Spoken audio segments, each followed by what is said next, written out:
Are you good to go? Yeah, Matt's good to go. Copy.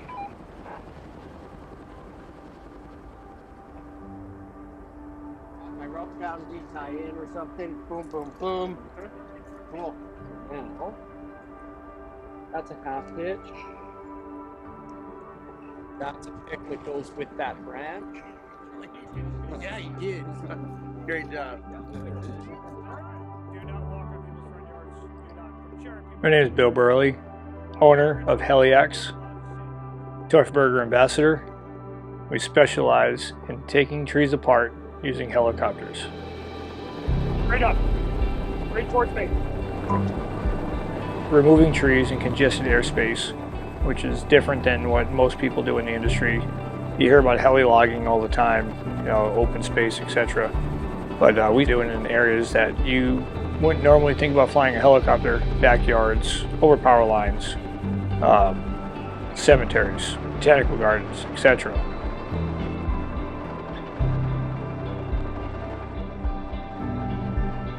I think every job that I've done with Bill so far has gotten bigger and more advanced. And so knowing that the details were going to get taken care of was a really important part for me, that I can trust him and knowing that it's going to happen on the ground. When the hook comes in, you go like this. If it does hit the branch or you knock it closed, if you need it open, just look at me like that. Sling on that smooth part. Yeah, he'll bring it in, like he said, if it's closed. Yep. You guys, it's closed, he'll reopen. It's all electric. It's on. I've seen this setup before. Check.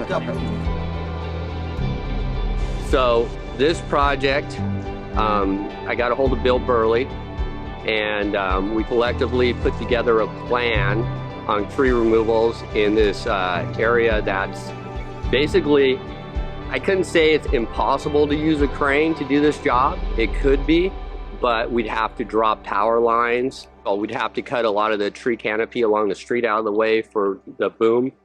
So it just wasn't really an ideal situation. So we went with the helicopter method, since Bill has a lot of experience doing that, and he put together a great operations plan on making this happen. A helicopter is the last method of tree removal in the rigging process. It's like the all else fails, like this is your only option. If there's another option, you should use it before this. So this particular site has been challenging.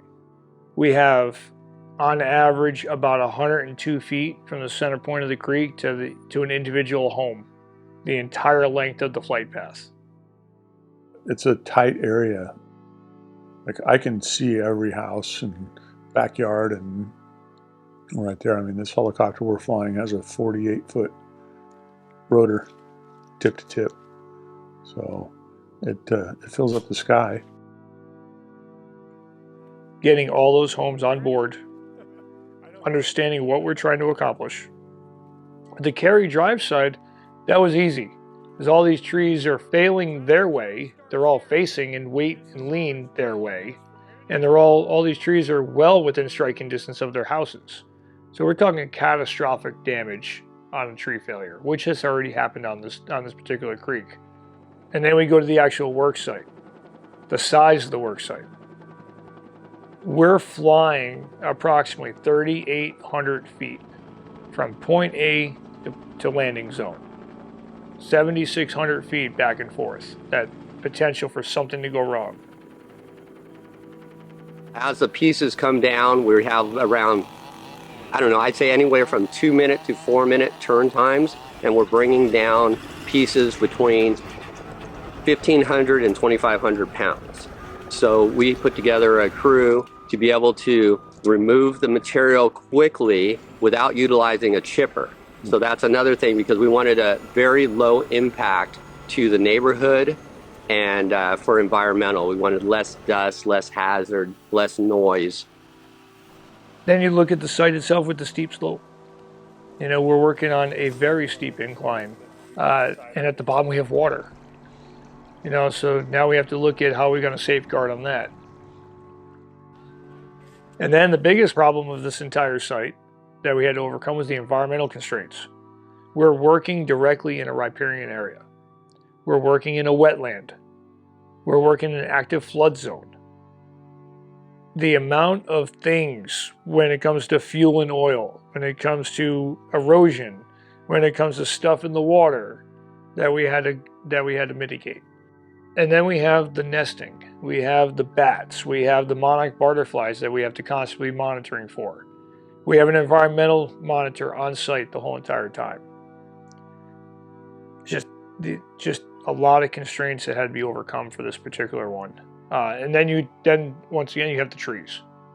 Trees are not small. The tallest one that we took out this morning was about 170 feet. At the bottom, the diameter at the base is about 101 inch. These are not something you can just shake your stick at. And then we have 16 of them. Like, over and over and over again, you're coming back to those large pieces of wood that our calculations better be on the money. And according to our calculation chart, we were on the money.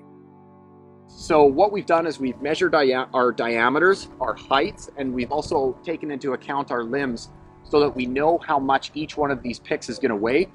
While we were doing it, we were in live communications with the folks down on the ground with the computer, running the formula. We really are pioneers in this space. It's a first, so we're trying to build a database of species of trees.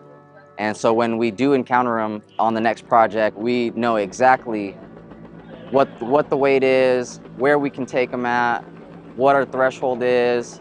Depending on the helicopter, we can be right at that weight limit and have some good margins. That factors in time we're on site, budget, how we bid the job. The weight accounts for everything. Once we figured out that our weights were within our threshold, we marked where we measured to so that we knew basically where to make the cut. Because, due to the complexity of this job, it might not be me up here making this cut. This very well might be somebody else. So they need to know where to cut. So essentially you come up, you verify your sling, you're going to radio down to our command central. They're going to say, okay, tree number 15, pick number 1, that's going to come weighing in somewhere around 2,500 pounds. Confirm that that's your sling. You see it marked here, and you also see it marked here, and then you have the cut directly below the link of the sling that corresponds with that. I've worked with helicopters now for about 8 years. So being back, one-on-one with a machine like this, it's inspiring, it's amazing. It's loud, it's powerful, but thankfully we have an absolute world-class pilot up there that we're trusting our lives with.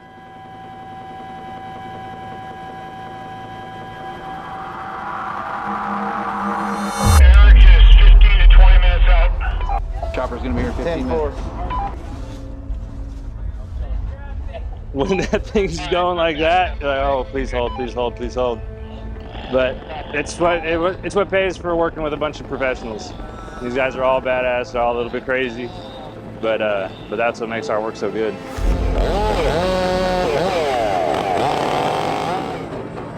Wild to watch the bird come in, and as loud as it is, you almost can't hear it. So focused and so in zone. All right, make sure you do a radio check. Radio check. So now he's in heli. You're going to be over there with us.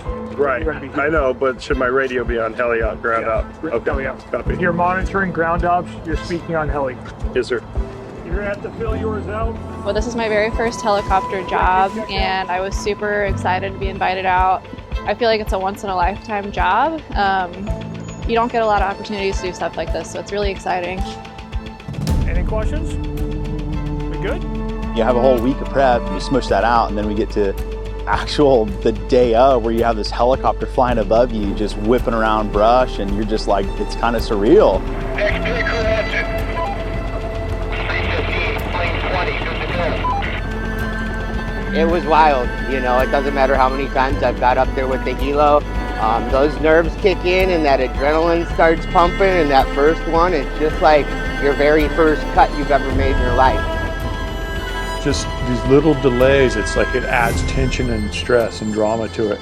You just sit there and figure it out and take your time and never panic. Right? And just never panic.